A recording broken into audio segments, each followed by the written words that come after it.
How Hey. are you? I'm very well. Excited to be on here today. How are you? I'm good. Thanks for asking. I'm also very excited. Been looking forward to this conversation all week.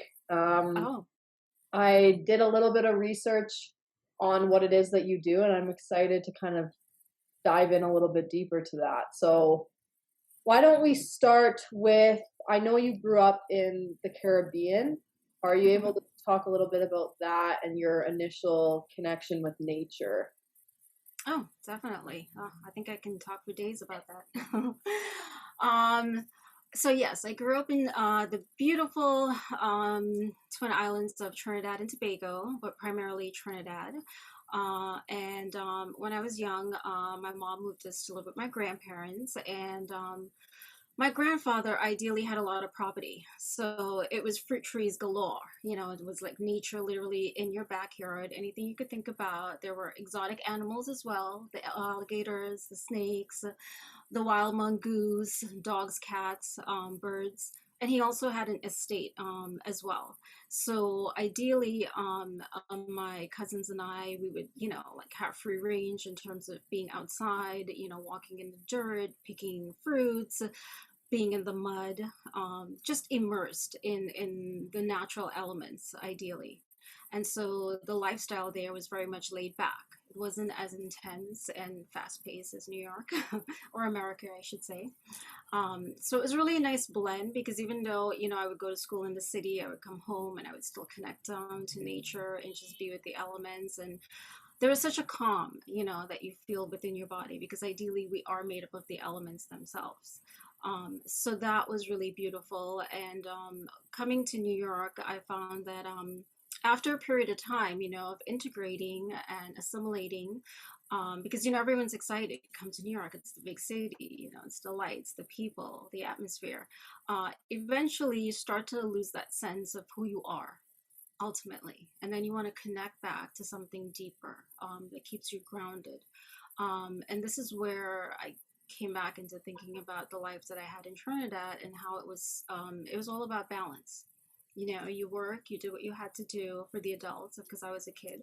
But then it was about family time, doing fun things, being outdoors, immersed in nature, and just the gatherings. Uh, so yeah, so at this point in time, I'm trying to like sort of still integrate the elements into my life whilst living a city life. For sure, for sure. So how did you kind of take that step to move to New York? Was it a career opportunity? Was it just this desire to be part of the big city? So I was young, and that was my mom's decision to move us because my mom was a single mom raising three kids, and it was very challenging, very very challenging. If anyone knows, being the matriarch in the family and having to take the place of a man and woman, it's not easy. So we had family here, and so we decided ultimately to connect with our family for a better life for the most part, just because a single parent in Canada would have been a little bit harder for her, and there were more opportunities here ideally, and so it wasn't really my decision per se. um, Obviously I was open and excited to it, though I did miss the life in Trinidad. So ultimately, that's why we came to live in New York. How was your childhood? How would you describe it? Was it quite normal? Well, what exactly is normal? Quote unquote. Exactly. That's a good. Um, it's interesting. There is no such thing as ideally normal. Your normal and my normal would be ultimately different. It all depends on how we were raised, our conditioning, our beliefs, our traumas, and so forth. So I would say I had a mix of everything. There was the trauma, there was the dysfunction, there was also the communion, with family and having fun and just being a kid and immersed in that um, authentic um, childlike state, that one would be in. But we had a mix of everything. So there's no such thing as it being ideally normal, because as I said, everybody's normal is different and unique to them. And there's so much that we carry with us, throughout the course of our life. And we realize, wait a second, what is this that I'm carrying? Is it really ultimately mine, or did I pick it up from my childhood and it's someone else's belief system?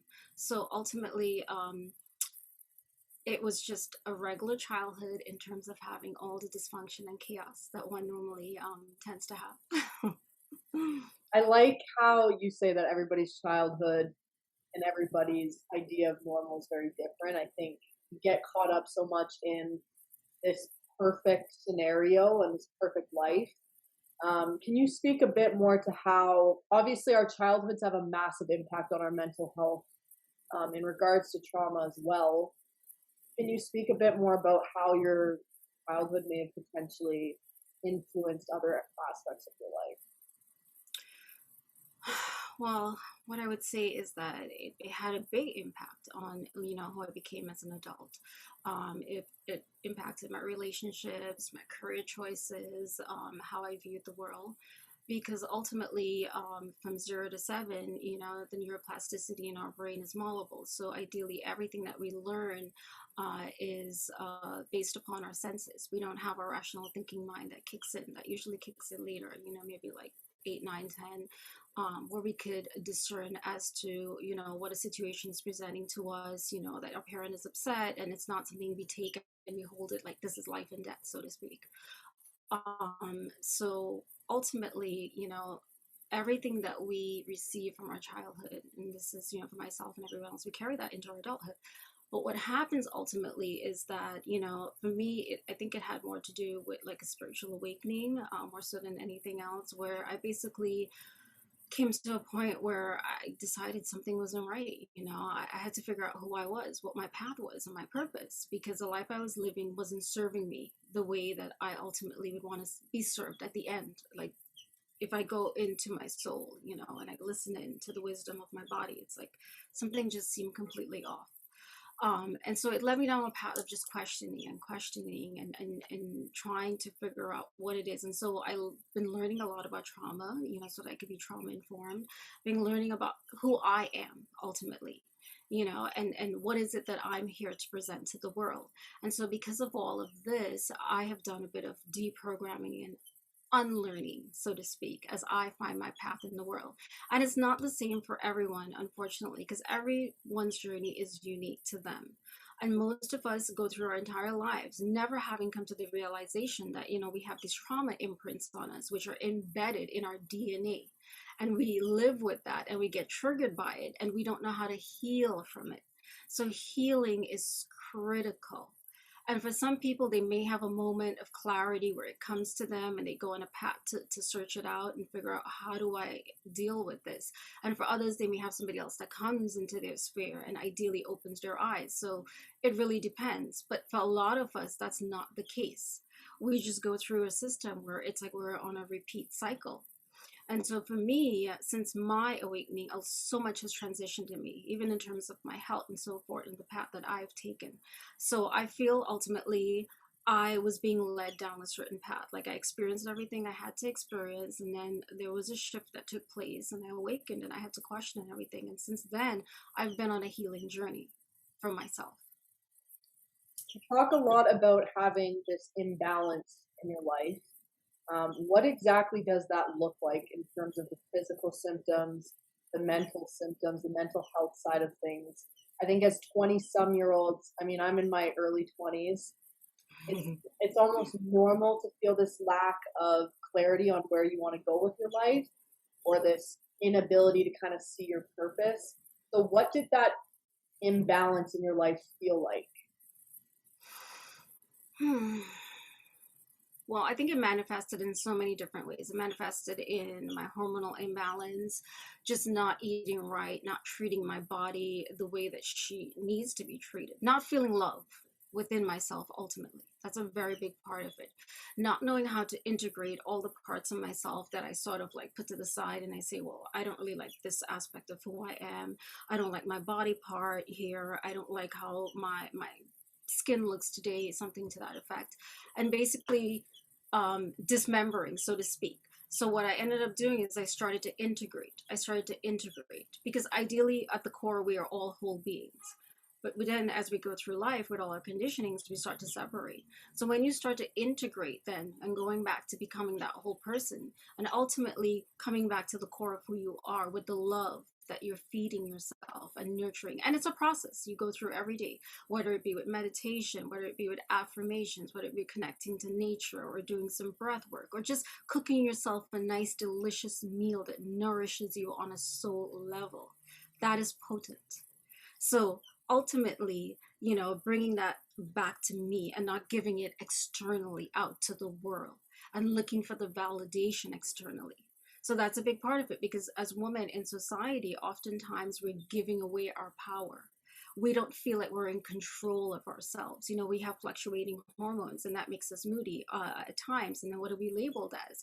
Oh, she's on her, she's on her periods, and it's that time of month, steer clear, and so forth. But meanwhile, nobody's understanding the underpinnings of it, because as a woman, when you're going through that time, then you should give her space so she could sit with herself.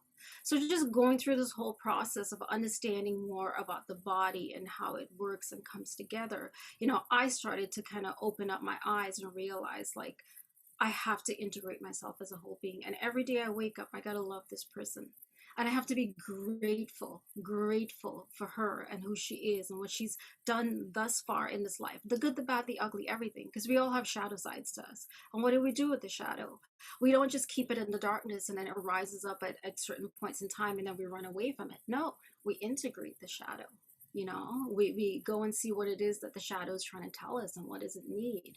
And again, that goes into the whole healing process as you're working within yourself. So many things. The life I was leading, going out all the time and just being disconnected from myself, from nature, and not really being able to sit with myself, except if I was to watch a movie or something like that, but then feeling lonely. That's another part of it. So now when I sit with myself and I spend a lot of time by myself, I'm so happy. I cannot begin to tell you how happy I am. It's one of those things where there's so much I can do, I can accomplish. And sometimes all I'm doing is just being present in the moment. And it's such a beautiful thing. I love that. I think so many times in society, we're kind of conditioned to believe that, and I don't know if this is something that has come as a result of external factors, but that our happiness is reliant on everybody else around us and our surroundings and what happens to us versus cultivating this internal awareness of what it is that makes you unique and how you can feed off of that to kind of bring about this new sense of happiness. I do want to say that I think social media, especially for women, plays a massive part on this inability for us to kind of come to that place of self-love. How would somebody who is growing up in an atmosphere where they're constantly being projected this ideal woman, how may that ultimately affect how they look at themselves? Well, that's interesting that you bring that up because it's everywhere, right? We look at all these celebrities and they appear to be this perfect image of what an individual is supposed to look like with their flawless skin and their perfectly shaped bodies. And we think that that's what we're ultimately supposed to look like, and it's sad because it goes back to that place of not being able to love who you are at the core. Each one of us is individual in nature and unique and special and so freaking awesome, but again, this conditioning, this programming with society and what we're seeing and the validation that we need time after time, it starts to build in this whole system where we need to change this, we need to change that, we don't have the right set of skills, we don't look the right way, our hair color isn't right, our clothes isn't matching. And so it goes back to you being with yourself then, and seeking out the inspiration, the wisdom, the nature to feel yourself at a deep level, because we all have a soul within us, right? And that soul doesn't have a specific look or anything. This is all the ego, right? And our ego gives us a place in this world so we can identify, you are who you are, I am who I am. But we have to learn to separate. And so when you start to do work on yourself, whichever way that is, sitting with yourself, connecting to nature, being in obviously the right sort of community, then you start to work with yourself individually, because the most important relationship you'll ever have is with yourself and not with someone externally. This is the first relationship and is the most important relationship as an adult. in this world. So we need to harness those skills. And this is something where you don't see it blatantly out there, just like you see, not like when you see the woman with the perfect skin. You don't see the woman with the imperfect skin and their flaws. So we need to understand that there is no such thing as perfection. And why would you ever want to be perfect? No system in this universe is truly perfect. We have so many flaws, and that's what makes us unique and beautiful. And we need to celebrate that, and we need to promote that in the world. So when you're with yourself and you're going through this entire process of sort of disintegrating all parts of who you are based upon what you're seeing externally, you got to shut it out. You have to, because sometimes social media can be toxic more so than anything else, and you have to close it off. You have to close it off. And this is where community is so important. You know, the messages that we spread by being on this podcast here right now and somebody else listening in, you know, and finding the right people, you know, whether it be a podcast that you're listening to, or it could be some motivational video on YouTube, or a book that you pick up, some way in, because we all internally have it within us that we want to seek out the truth of who we are. And ultimately it takes a while to get to that place, right? And if we're lucky, we have the right people in our lives who can guide us. But we have to tune out. We have to tune out that background noise, and we have to listen to that inner voice. And you know what that inner voice is? It's that little child. It's our inner child who wants to come out and who wants to play and wants to be nurtured, love. It's not some cookie cutter image of what we think we're supposed to be or look like. So it's actually going within, but more so finding people in your community that you can connect with, you know, that can help you through this entire process, because it's never easy, and nobody just awakens and decides to find a path that's going to take them out.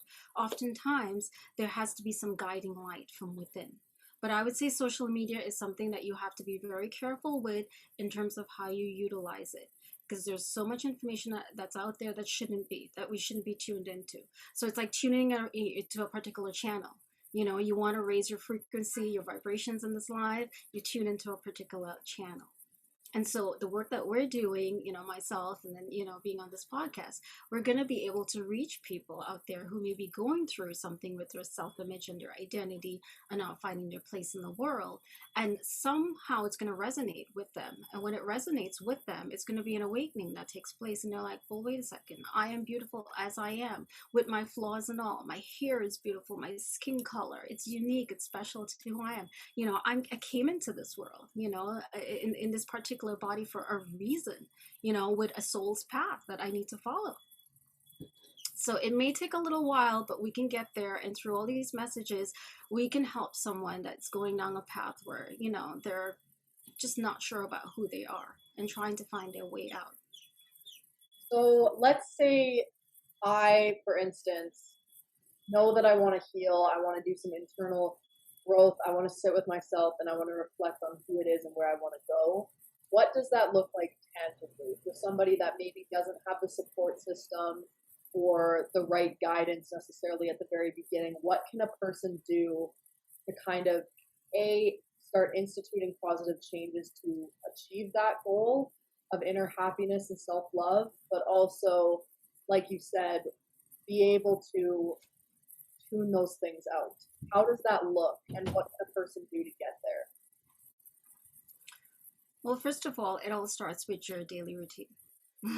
The things that you do on a regular basis that just become part of like your autonomic actions, you know, on a regular basis. And so ideally, it would be setting a new routine for yourself, or to be getting out 5 minutes earlier in the morning time just to sit with yourself in meditation.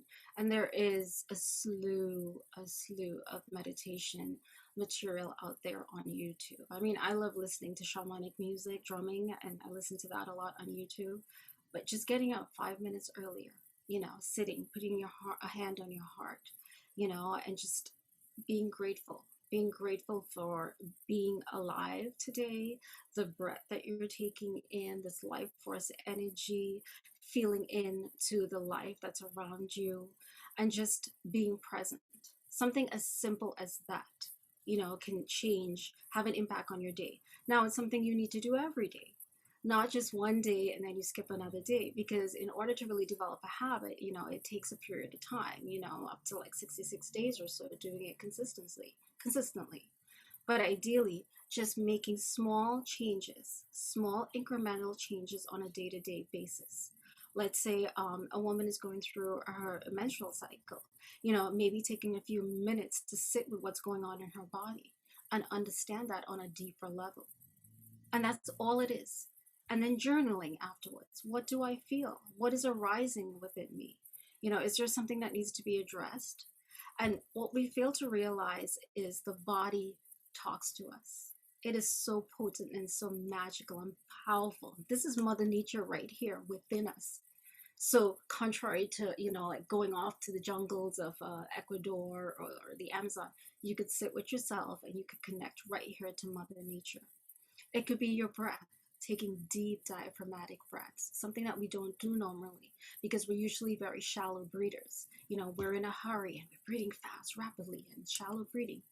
And it's coming from our chest, which doesn't massage our organs internally. And what it does, ideally, is it doesn't put us into that calm mood. So when we're taking these deep diaphragmatic breaths, we're massaging the vagus nerve, which is responsible for activating our parasympathetic mode and putting us in a nice calm and relaxed state. So it's simple things like that, preparing a meal for yourself, sitting with it, and being grateful for the food and where it came from, the process that it took for this food to be here in front of you, and just feeling into that energy that you're going to get from that food. So it's as simple as that.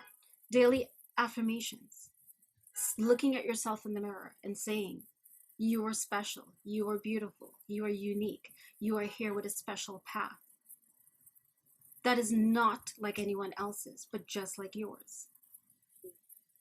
So it's just these simple little practices, and connecting to nature. If you live somewhere where it's easy to be outdoors, going and sitting with a tree.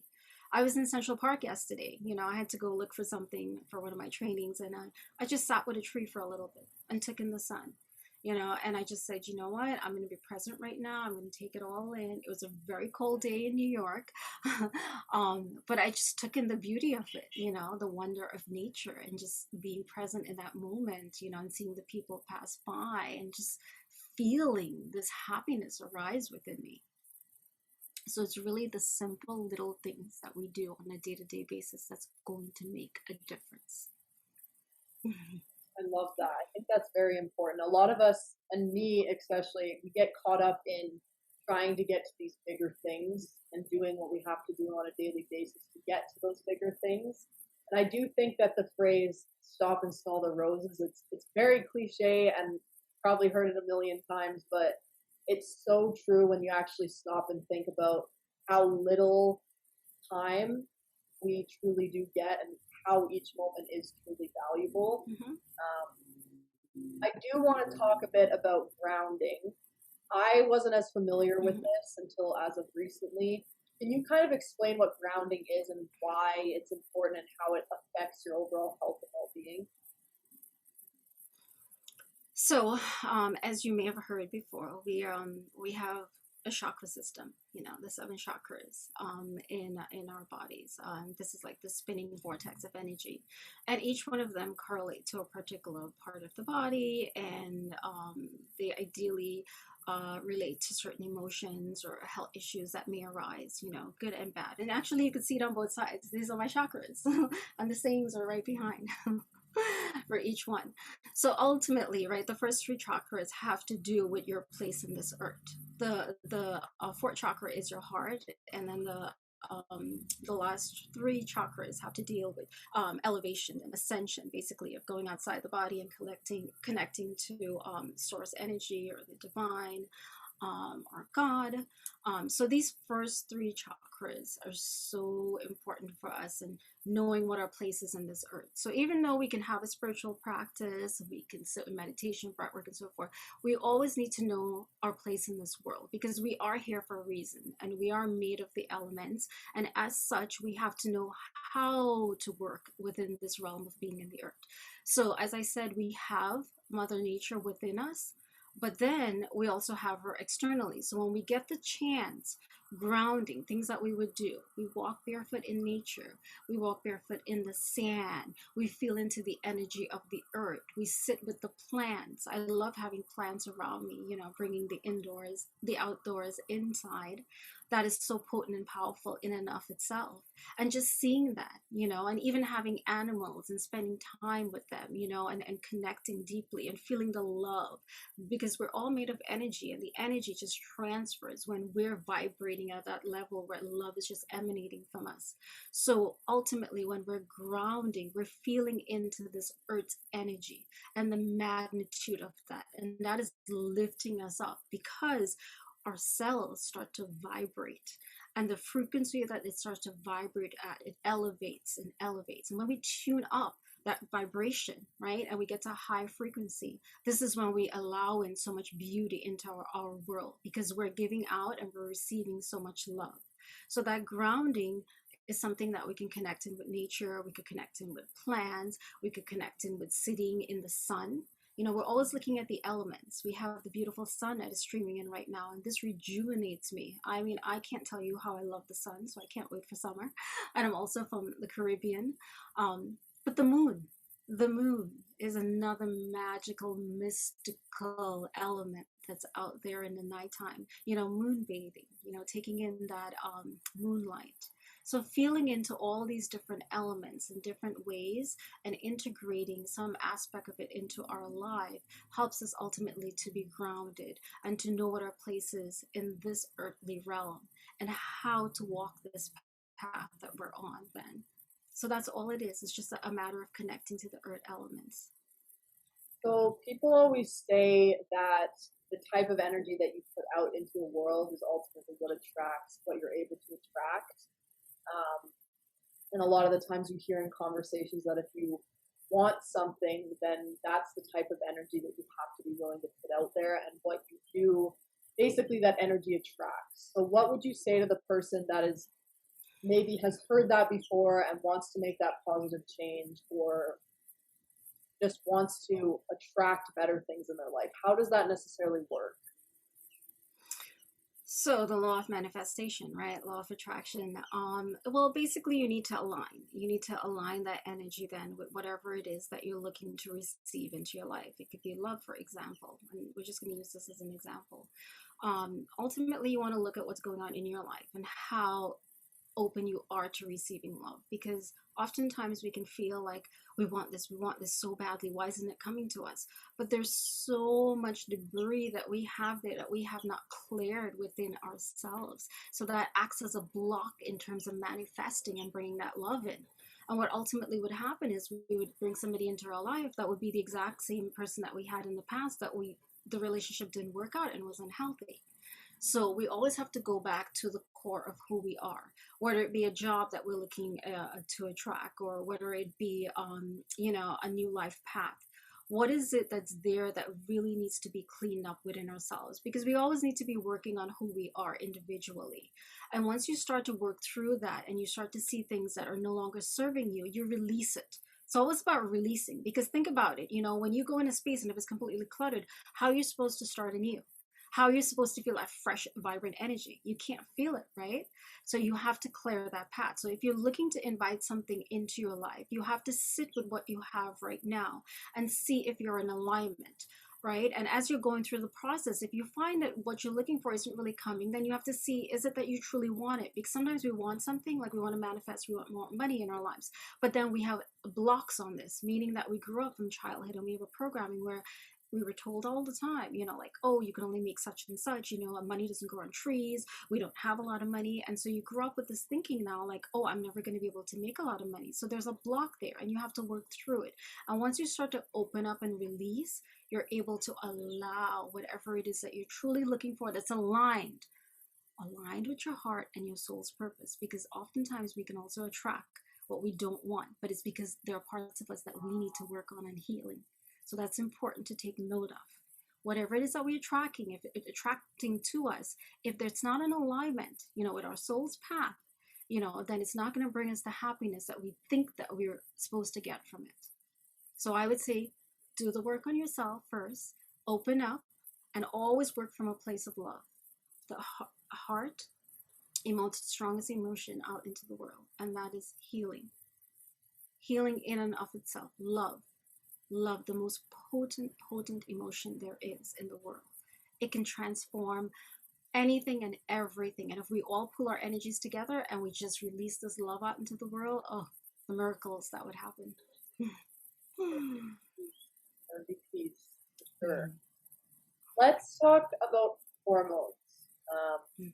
This I know is a very big part of what you do, and from a very fundamental level, it's extremely important to overall health and well-being. And I don't think it's necessarily gotten the type of coverage or informative press as to what it deserves and the impact that hormones actually have, especially as women. So can you speak to that a little bit? Yes, hormones. We can't escape them. These chemical messengers, that work within our bodies, our physiology, on a day-to-day basis, and they carry so much information, so much information. Well, I work primarily with women. Maybe in the future date, I might open it up to men. But for now, it's just women. And the reason why I came into this is mainly because of the hormonal issues that I encountered myself. We're in a time in our lives where we want to achieve everything as women. We had the kids, before World War II, we stayed at home. We just worked with our communities. We weren't necessarily working out there in the world, having our own identities in terms of jobs and so forth. And after World War II, a lot of that changed.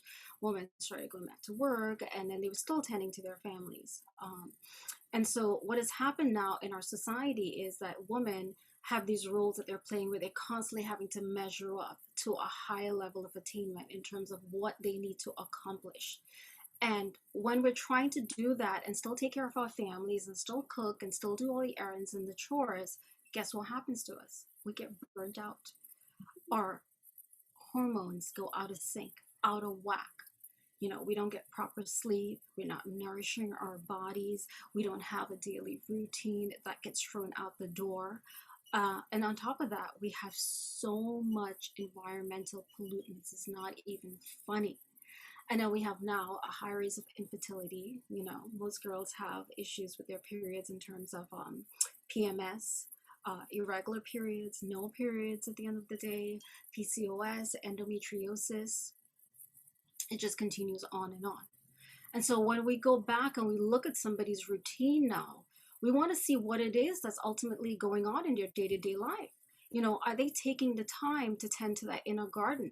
Because we have these phases that we go through on a monthly basis as women, are for the most part our 28-day cycle. And that varies, depending on the type of person that you are. But ultimately, that 28-day cycle, that most tend to go through, we go through different fluctuation of hormones.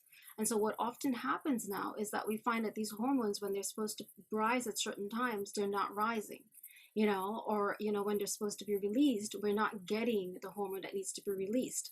For example, if we want to maintain a pregnancy, we need to have progesterone released in the second half, to maintain that pregnancy. And what we may often find now is because we're being depleted of the nutrients that our body needs and lacking sleep and so forth, we're not going to have that progesterone rise in the second half of our cycle.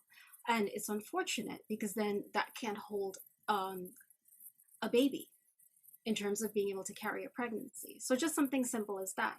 And then what happens is that because we're so stressed out and burnt out, we were producing too much cortisol from our adrenal glands. And our adrenal glands are there for a purpose. But when it's over being worked, and releasing too much of that cortisol, it depletes our healthy hormones. It depletes the nutrients that our body needs overall to sustain us.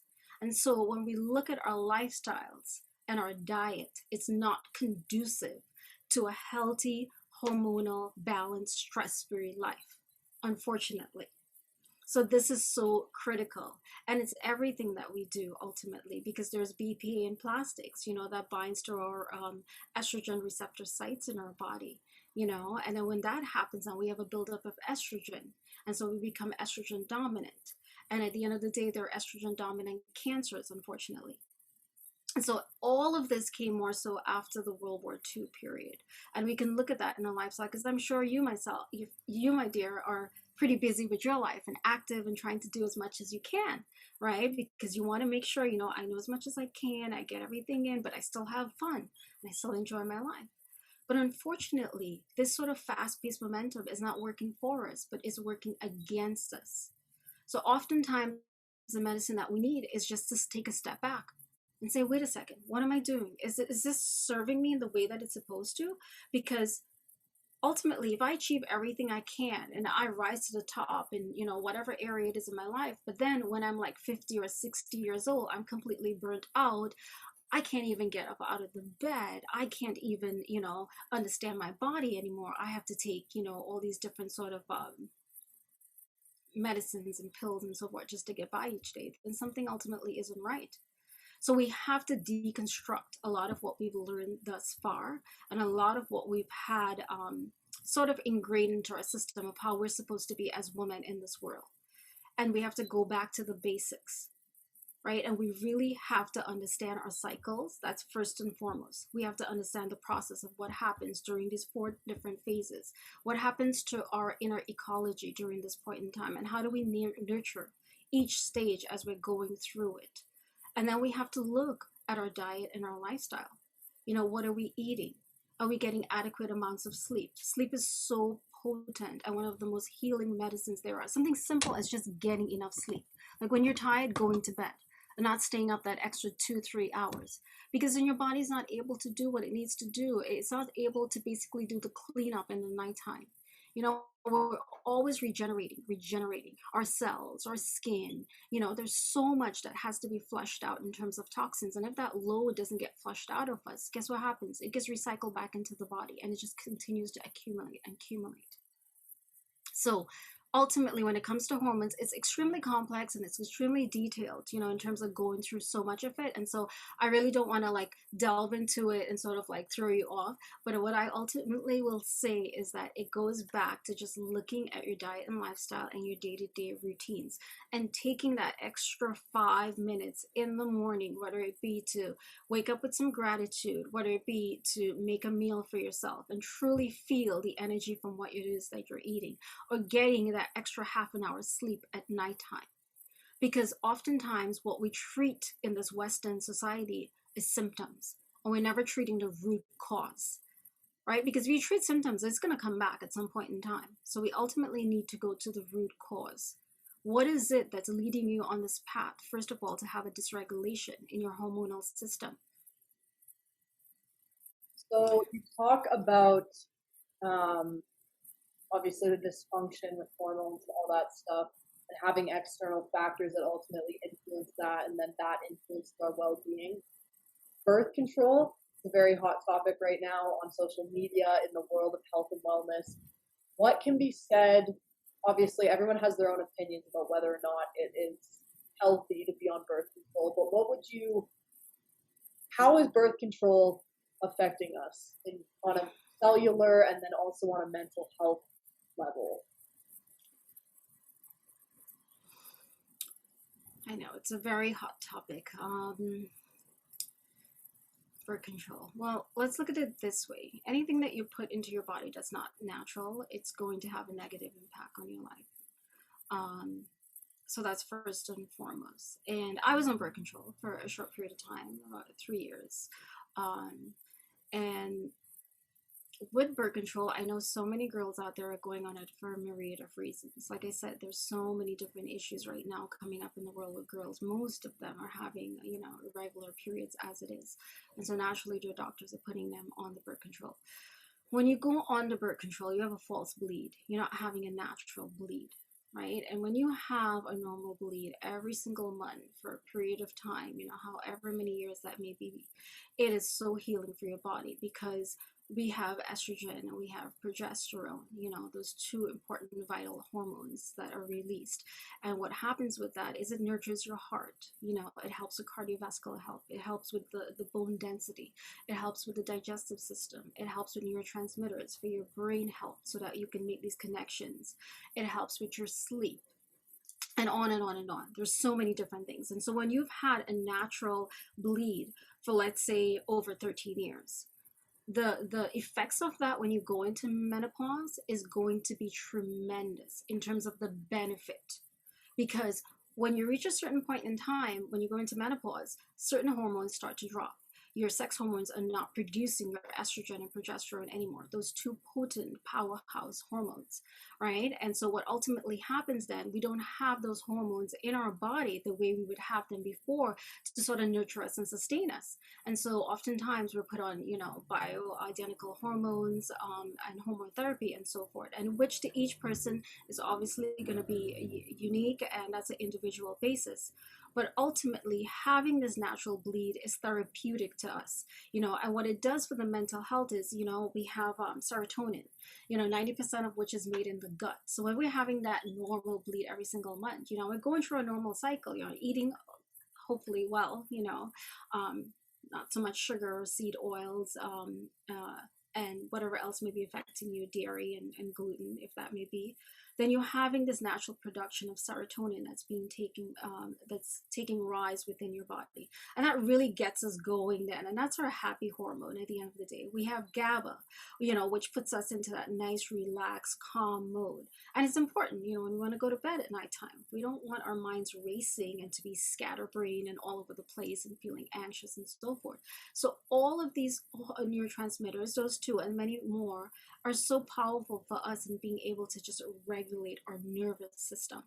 So when we're having our normal bleed, we're having those processes naturally take place, and we're not stopping that from occurring then.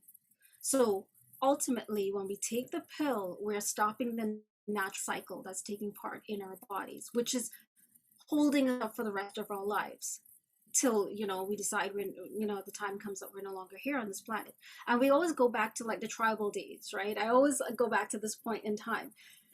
What did we have back then? We didn't have the technology, we didn't have the artificial lighting, we didn't have the glycophosphates in the food, we didn't have the GMOs, we didn't have environmental toxins and so forth. So we were following a natural cyclical, which is very important. We're cyclical beings, rhythm, we're waking up with the sunrise, we're going to bed, with the sunset. And so we no longer have any of this, and we're completely thrown off balance. And so again, with these pills, when we're taking them, we're being thrown off balance. And now I am not saying to you that you should never be on it. If there is a reason there that's absolutely necessary, then each case is individual. And I think that's very important to clarify, because a lot of people are going to be like, absolutely not, you don't know how it's changed my life and so forth. And I will say, yes, I completely understand. It's done something for you. You needed it. But let's go back to the root cause. Let's see what's going on a regular basis in your life. What is it that you're having to deal with? Is there some sort of tension in your household? Are you getting enough sleep? Are you nourishing your body with the foods that you're eating?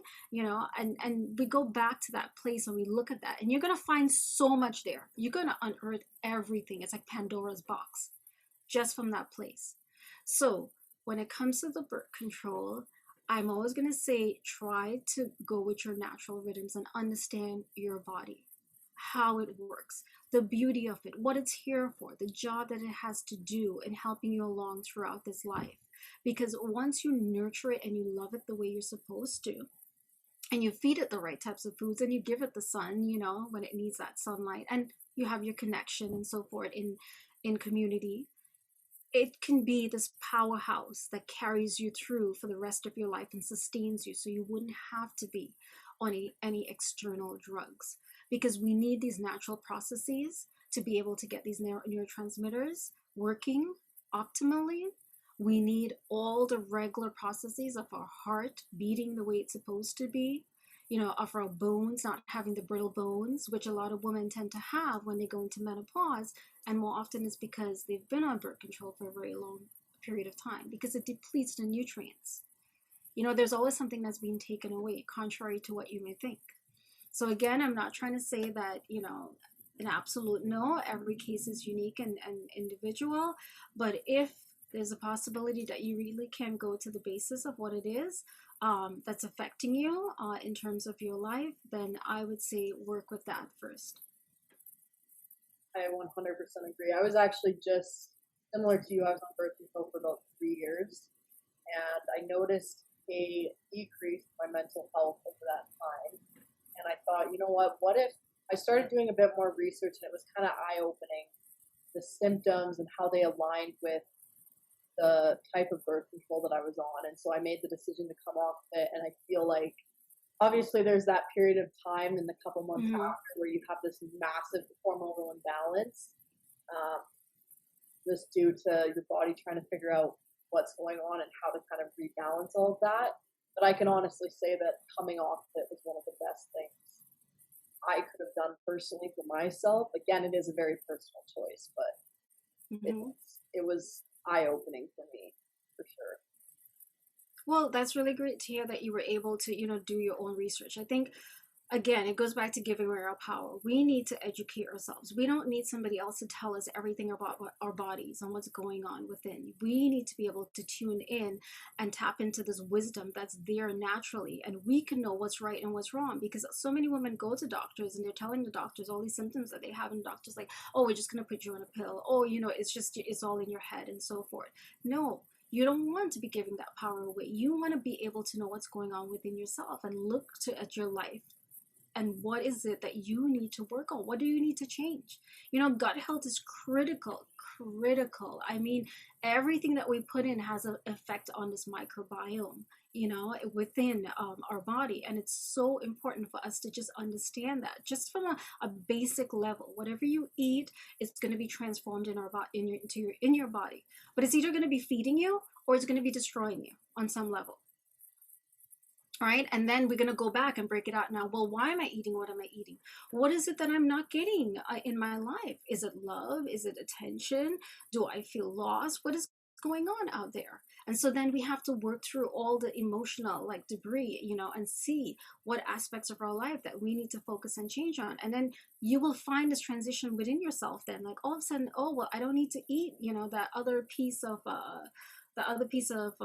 whatever it is, cookie or processed sugar or something to that effect, because these are all drugs at the end of the day that we're taking in, and they're coping mechanisms because we can't deal with something that's arising within us. So it's really important, again, to go back and identify what is it that we don't want to address. And we have this thing in our society where we can't feel our emotions. We just can't feel it. We're not allowed to. We're supposed to shut it away. If you're crying or whatever it is, it's like, no, you need to wipe your tears up, And we do that with kids especially too. It's like, no, get your act together. No, we have to go. We have to do this or whatever. It is so important to feel your emotions. Your emotions are there for a reason. You were born as this emotional creature, right? And we tend to find women being more emotional than men. And that is more so because, again, because of our hormones. So we express ourselves, but men don't do that as much, right? And then with women, it's almost like, yeah, what, you're too sensitive, I don't think you can deal with this, you're not right for that position because you're too in touch with your emotions. The emotions are there for a reason, and we need to feel into them because they're the messengers that are speaking to us and telling us something, and we need to actually sit with that and understand what it is that it's trying to say to us. And from there we can decide, oh, maybe we need to talk to somebody. Maybe I need to go on a specific journey somewhere, that I need to see somebody, whatever the case may be. We need to address that. And this is oftentimes where we get into a place in our diet and our lifestyle where we're eating certain things, we're taking the drugs, we're eating too much sugar, we're binge watching shows 24/7, we're sitting as recluse in our homes and we don't want to move from here. And again, that's all escapism from what we don't want to truly feel within ourselves. Now you bring up an interesting point about men specifically, and I think that's an interesting topic too, is how different men and women are at a fundamental and elemental level. However, a lot of the times in society, we do the same things expecting the same results. I'll use, for example, fitness. Mm-hmm. Obviously, women have a much different body composition. We're not built the same way, and yet we train similarly to how a man would train. And I don't think a lot of people quite grasp the reality that I think people know we're different, but from an elemental perspective, what impact is there on training in the same way that, say, a man would? Well, what is the saying? It's a man's world, right? It's not a Yeah. woman's world. It's a man's world. Don't know about that, and I definitely don't agree with it. um, So I have been studying Ayurveda for a period of time, and it's a very core component of the work that I'm going to be doing in terms of working with women. And so with Vata, we deal. I'm sorry, with Ayurveda, we're dealing with the elements, right? And how the elements ideally shape each doshas, because there's three doshas. There's Vata, Kapha, and Pitta, and each one has different elements attached to them. And so what ultimately we're looking at when we're working with someone, when I'm working with someone, is I'm looking at how the doshas are expressing themselves to create an imbalance in that particular person. And based upon that, then I look at what it is that I would need to work with them on in terms of for that particular dosha. So in other words, let's say we're taking a vata, right? A vata person might be the type that, has a harder time regulating their nervous system, and they're going to be there working out 24/7, feeling like this is what I need for my body. I have to go, go, go, and ultimately it's working against them. It's working against them in such a way that is depleting whatever nutrients their body ideally needs for themselves. And so, what that person would need to do is work out less. Listen to your body, ground more, ground more, connecting with nature, eat some nourishing, healthy foods, and feel that unctuousness sort of resonate within your body. And so, when you talk about workouts, every person cannot work out the same as the other person. You have to know what your makeup is and how it's being expressed within yourself. And so ultimately, you'll have to work within that realm, but people don't know who they are. It goes back again to not knowing your body type. This is why we say we wanna measure up to how that person is, whether it be a man or a woman. But ultimately, we have to measure up to who we're supposed to be, but we don't know ourselves. We don't know how the elements are expressed within ourselves to say, okay, well, you know what, this doesn't work for my body type because it doesn't feel good, right? And we should do less. So ultimately, it comes back to just knowing your body type. Because if you're a person where you're just getting burnt out from the workout that you're doing, then that's depleting you and it's not helping you in any which way or form. So we need to really and truly just bring it back then to the body, how it is that we're responding. But we're not in our bodies anymore. We're outside our bodies.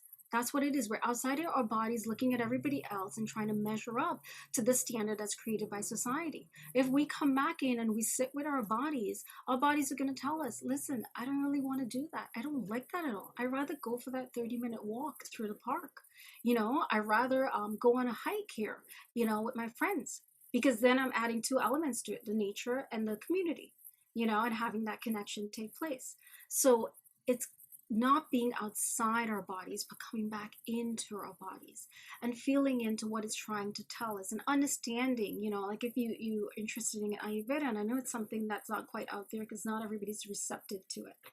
And so this is why I'm not going to elaborate and go more into it, but it's very potent in being able to help you understand and identify how the elements are expressed through you, because then what it does is it works with the rhythms of Mother Nature.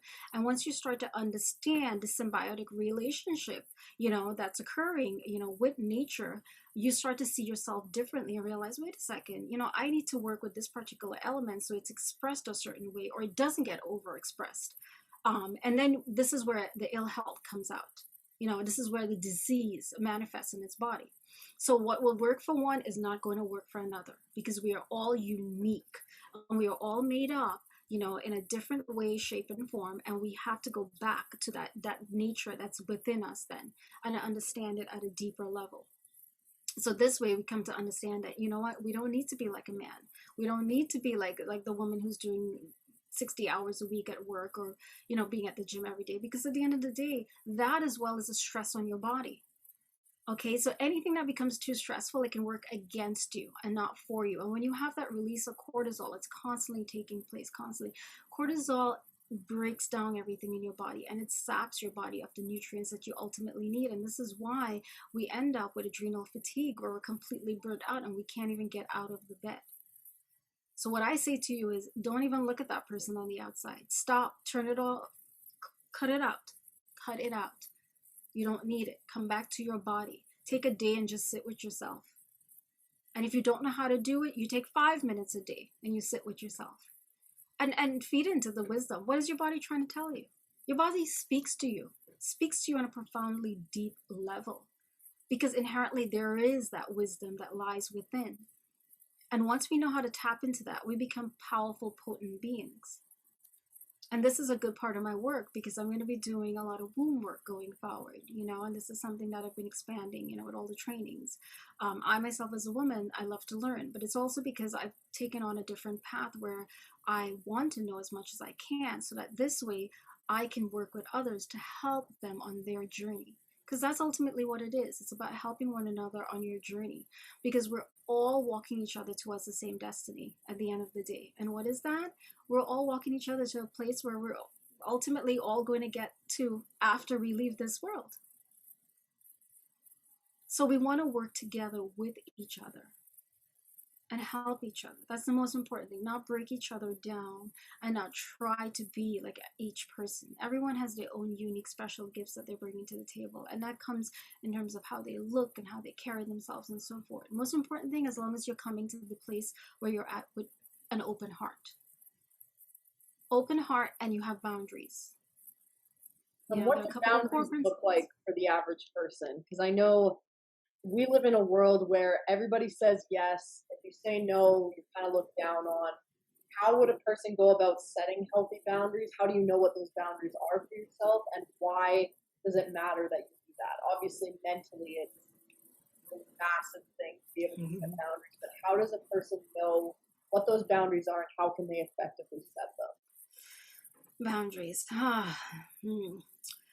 Well, it's interesting. Again, it goes back to this programming from like childhood, things that were taught from a very young age, how to be, how to display ourselves in society, what to think, what not to do.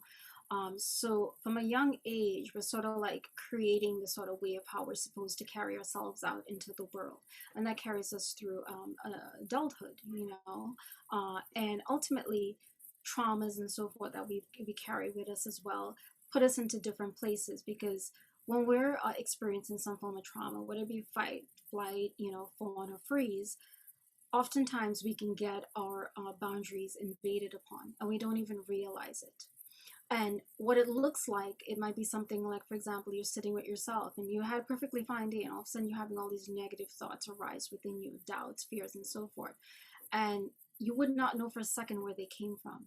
And you're thinking it's all yours, it's yours, it's yours, but it's somebody else's energy that's all ultimately penetrated your field. And so you're carrying their energy, their negative energy within you, but you don't realize it.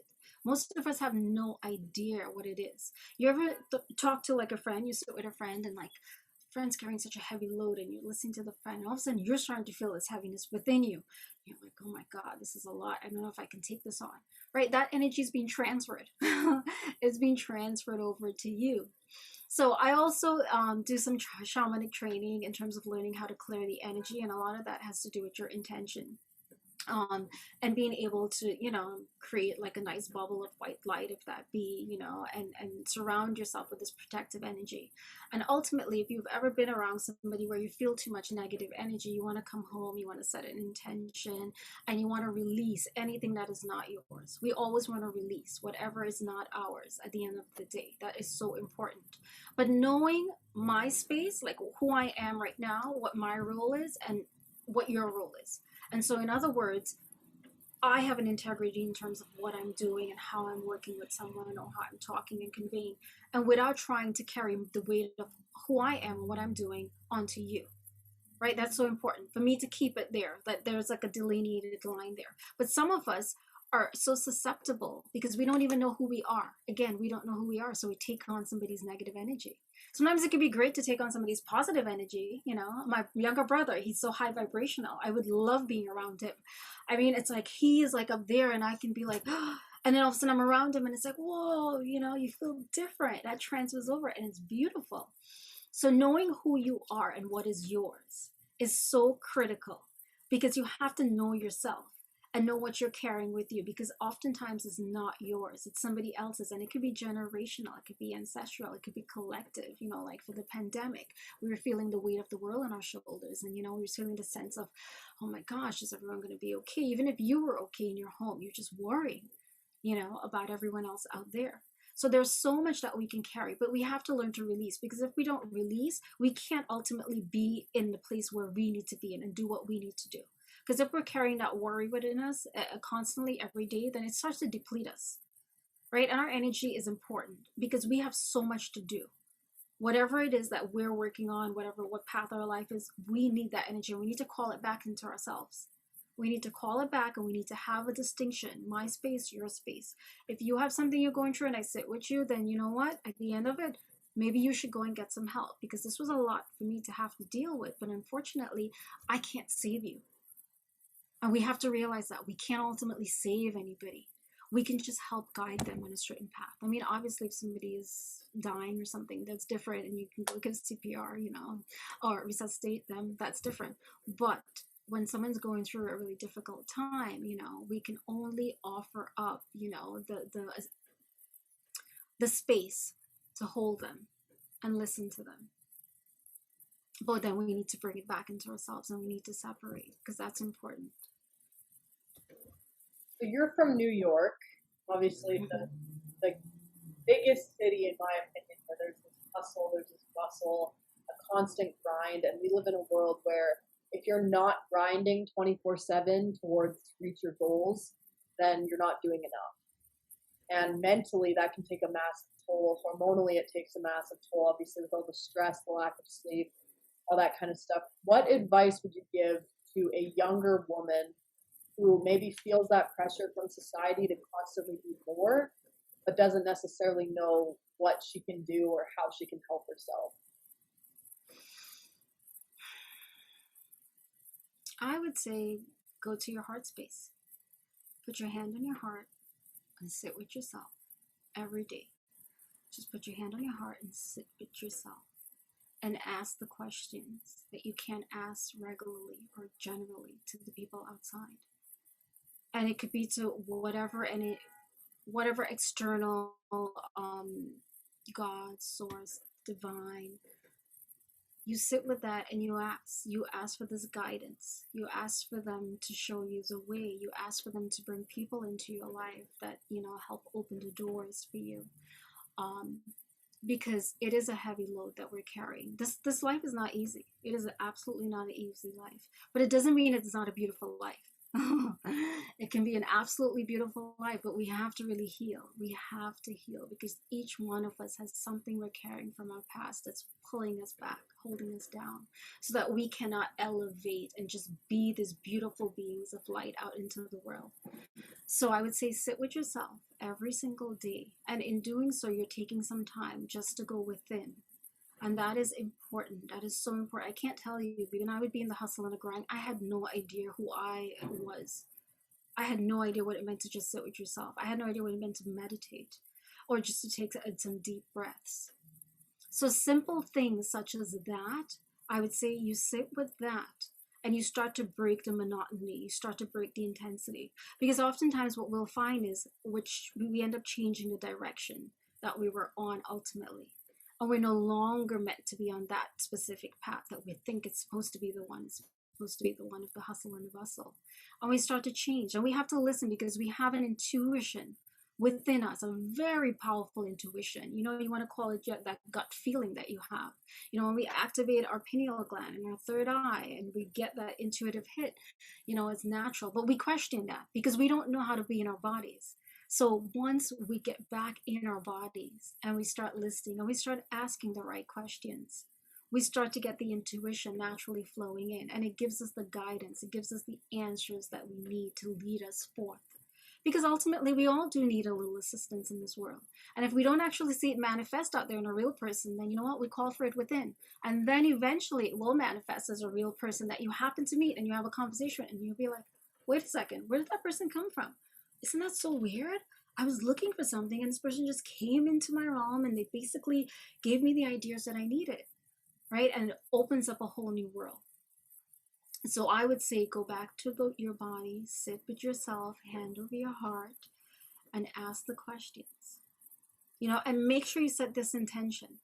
It has to be very pure. It has to not be something where you're distracted and you're doing 20 million things. No. That's our day-to-day life, doing too much, which is so toxic for us. We don't even know how to do one thing at a time. We're labeled multitaskers, especially women, and we're supposed to carry on with that, but it's not good. It's who is it really helpful for? when you're being pulled in so many different directions.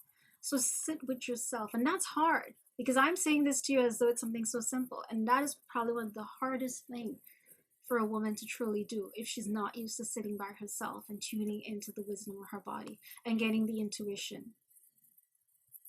So just simple, put your hand over your heart, take some deep breaths. You just center yourself. You connect in, to whatever source of energy of higher being it is. And then you start asking the questions. And you may feel uncomfortable, you may feel fidgety, you may feel like, what am I doing? But just continue day by day, and you'll be surprised at the answers that come to you. And it comes in such a way that it's just like, you just know it. You just know. You don't even have to go externally anymore and think, oh my gosh, I need to ask this person, what do I do? I mean, to seek their advice. No. And I have to say that that's how I work now. Anytime I need to know something, it just comes to me. Sometimes I get all these like downloads of information. I'm like, I'm out in the train or I'm doing stuff and I'm like, how do I write all of this? It's a lot of information, it comes, but I get so much clarity. And clearly I've been working on myself for a period of time, but I started somewhere. So you just start at some point. You make that space for you because you are the most important person to you in this life. And you need to recognize that, and you need to own that, and you need to integrate it, and you need to love yourself in a way that, my goodness, if anybody ever came into your life, they'd be like, wow, I don't know if I could love that person as much as they love themselves. That's a lot of love, and then that person would not be the right person to be in your life. But yes, just go back to that place of being with you, and the answers will come, the clarity will come. And that will also be a way for you to take some time out of your day, because then you'll be able to do it at your job too. If you feel a little stressed out, you can even go outside if the weather's conducive to being outside. Or you can go to the bathroom, and you go to that place again. You center yourself, you take some deep breaths, and you connect in and you ask the questions. Just feel it. And your body wants to talk to you. She wants to tell you. She wants to be there for you. And we have so many people on the other realms who want to help us as well. But that's a topic for another day. I really appreciate that. And I think that is a really big thing that we as a society have gotten so, I don't want to say bad, but we're just not in tune with, we have a funny way of disconnecting the mind and the body. And that's ultimately our power is in our mind and our ability to connect those two dots. And yeah, myself personally, I think even when you're going through a really hard time, being able to lean inwards and acknowledge why you're having that hard time, asking yourself those questions is very important. The self-reflection, the self-growth aspect of all of that, for sure. Well, you said before, it's a man's will, right? So when you're in your head, that's the masculine energy. Right? That's all masculine energy. It helps us to get things done. It's very linear. It sets us in a particular direction where we can plan and strategize and so forth. But when we come into the body, that's the feminine energy. And it's what we're ultimately missing, because we're taught to be in a man's world and to act like a man and to survive like a man, but we're not men.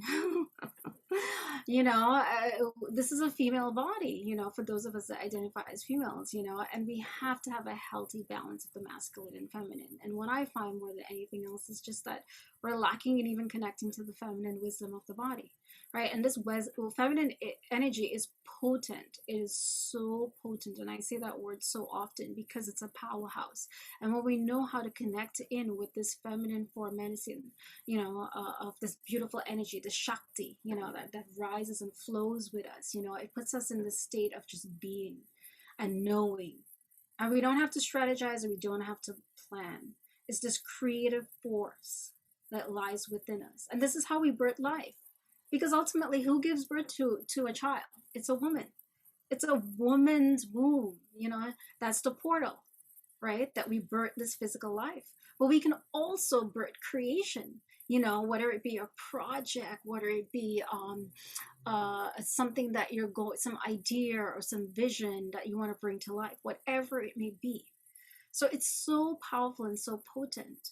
but we have to know how to work with these energies, and we have to know how to take ourselves out of that thinking mind, that masculine energy that can be so dense and heavy and strategic, and come back into that bodies and feel into that warmth and that nourishing nature, feel the flow, get into that flow mood. It's beautiful, and it's healing. This is where the healing is. So we just come back into that space, and this is where grounding and connecting to nature and coming together with women community. We need so much of that. When women used to bleed back in the day, before became these civilized beings that we were, they would sit in a red tent together, right? Because there was a process that was occurring as you're bleeding. It would be a death and a rebirth, and the portals would be so thin then for you to communicate with the other side. And the men knew this, and they honored that because the women were powerful. And we are still powerful, but we don't realize that.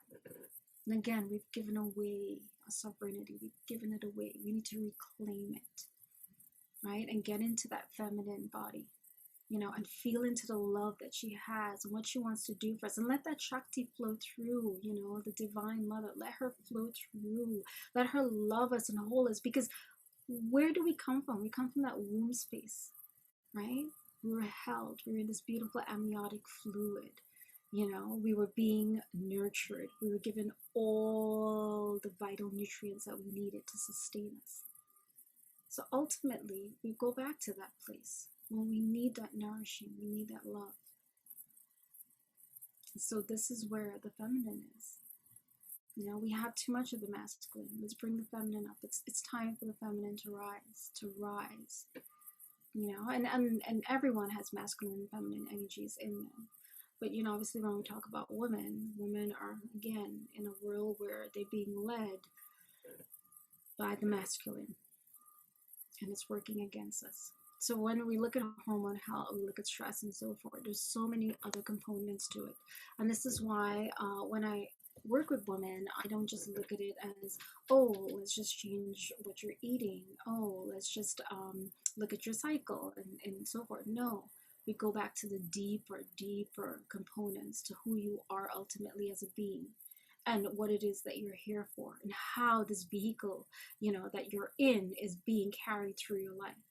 So it's a very deep process, but once you connect into yourself and you start to know more of who you are, it becomes very easy to navigate. And you see the changes that manifest within you. You just have more of a flow, like, what? I'm just going to take it easy today. I'm not even going to turn that computer on. I'm just going to take the me time. I'm going to be present. Maybe I drink a cup of cacao. Maybe I call a friend and we meet up, because that's what I need right now.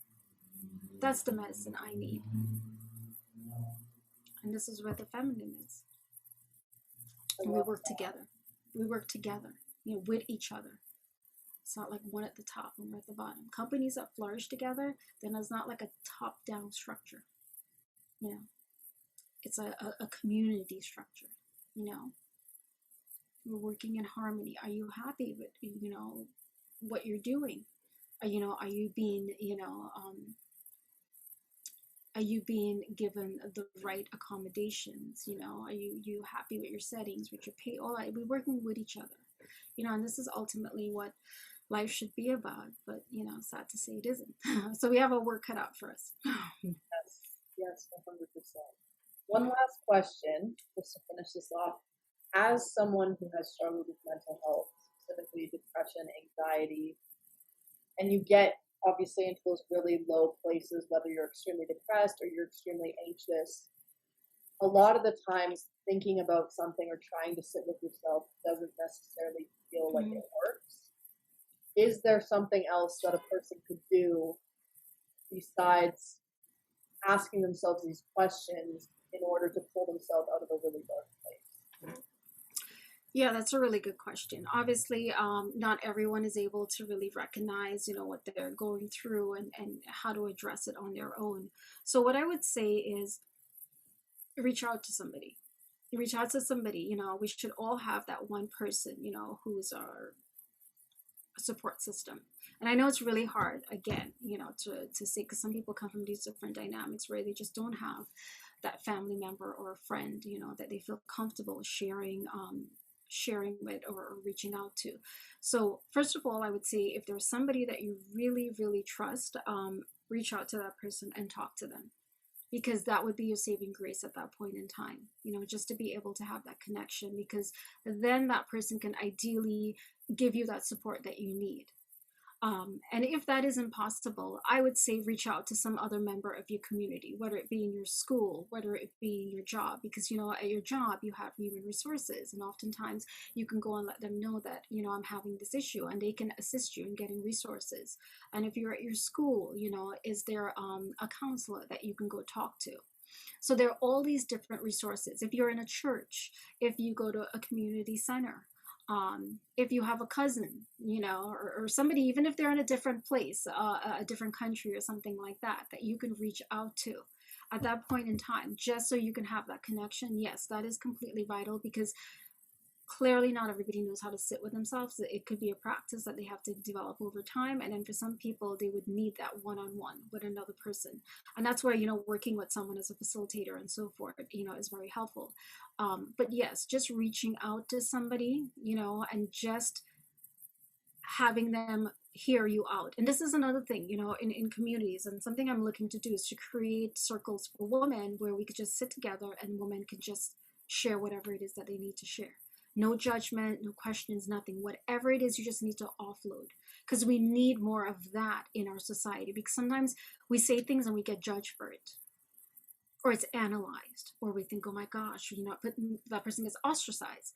So at the end of the day, we need places where we can just go and let our voices be heard, and not even give feedback, but just sit there and listen, and just create this safe container for them. So that is very important. But I would say, if you need somebody, just reach out to somebody that you truly feel connected to. And I know with youths, that's the hardest part, because they're going through a phase in their life where they don't even understand who they are. And as such, they express it in all these creative ways, right? In terms of how they dress and what they're doing. And so they tend to be misunderstood. And so what it is, it's important for us, again, always bring it back to community, that we know each other, that we know, like, is this person acting a little strange today? Maybe I need to talk to them. Maybe I need to just check in and say, oh, hey, how are you doing? Something as simple as that for ourselves too. If we know of somebody, who's going through a difficult time, this is why it's always important, like, to say the nice things. Good morning, how are you? Or are you having a nice day? It doesn't kill you to be kind. So yes, just being a cognizant, in that sense, with family members or friends. But also, if you're a person who's holding on to something and it's really dark and you don't know what to do with it, and you're sitting with it and it's just festering and building up inside of you, I would say reach out to somebody, because you may not know this, but you are loved, you are appreciated, you are valuable, you're needed in this world. You're here at a beautiful, potent time, and we need you. And even though you may not feel it, we are here for you. We are here. So just reach out. Just reach out. Don't hold yourself back, because there is a light in you. There is a little flicker of a light in you that's burning, that's keeping you there still. Right? It's just a matter of finding out how to let this flame burn a little brighter and brighter and brighter, so it emanates out to the rest of the world. Very well said. Very well said. So if someone wanted to work with you, wanted to reach out to you, how are they going to find you? Well, my site's name is Holistically Aligned with Anisa.